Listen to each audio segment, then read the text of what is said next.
Good morning and welcome to day 2 of my adventures around Baku.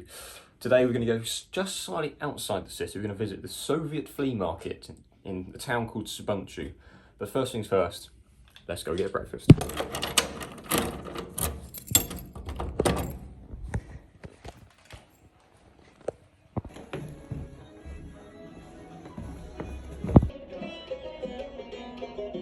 I think this has to be the most healthiest breakfast I've ever had. I'm not complaining.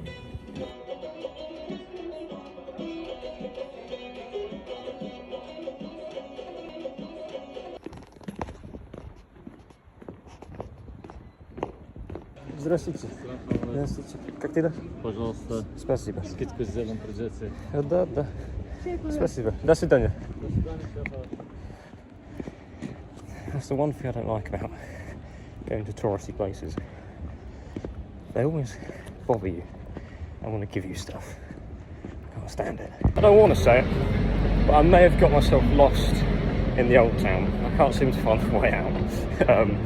But I need to head to the metro station because we're going to get the metro from here to the station next to the market. So we should hopefully be there for about 10 o'clock, hopefully. We just need to find the metro station. I think it was over that way somewhere. But the thing I'd like to mention is that, unlike in England or UK or even America, in this region, Russia, Belarus, it may include Poland as well, you can't film inside the metro stations.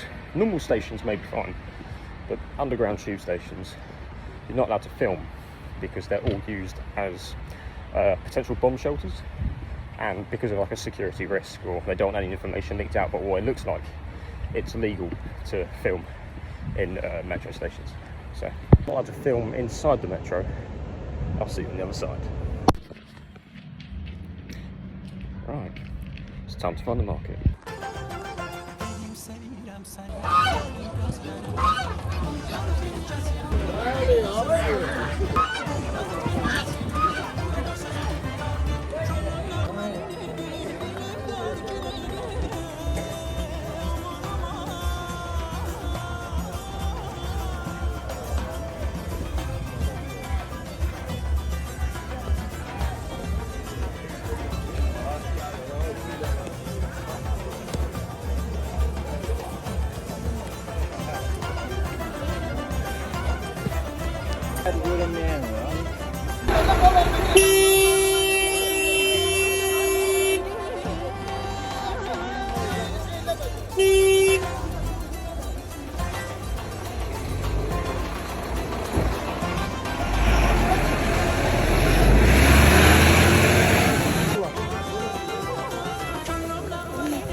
Unfortunately, I couldn't actually buy anything in the market, mainly because they don't understand Russian and they don't speak English.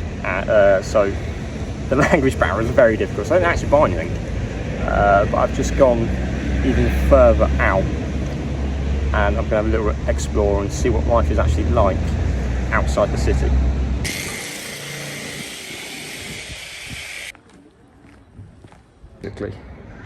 In the outskirts of the city. And it just shows how big the wealth divide is. The poverty here is just, it is actually unbelievable.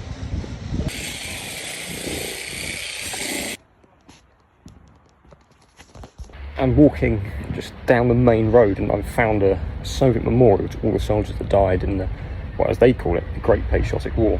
Now, Russia and the Soviet Union, they suffered very heavily during the Second World War, with quite literally entire towns' men wiped.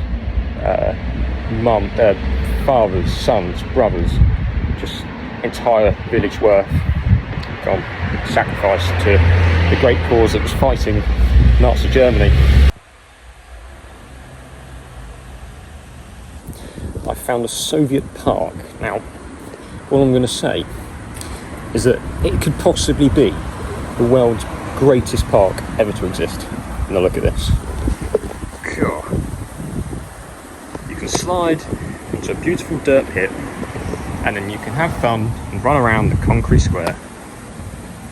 You've got classic graffiti. You've got Avas, Avaskesh, Kaziv, Bal, Talis. Now, anywhere you go in the world, you're going to notice that the one thing that unites the entire world is crap graffiti.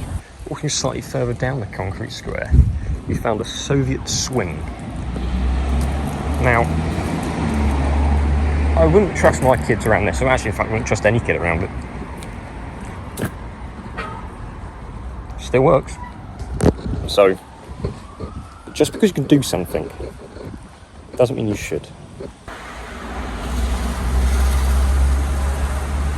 Behind me is a plaque to a hero of the Socialist Party and an honoured oil worker. Apparently he lived in this house at some point. It doesn't say when.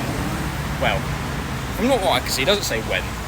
But he was an honoured socialist and a hard worker. And this plaque, there's a little hammer and sickle.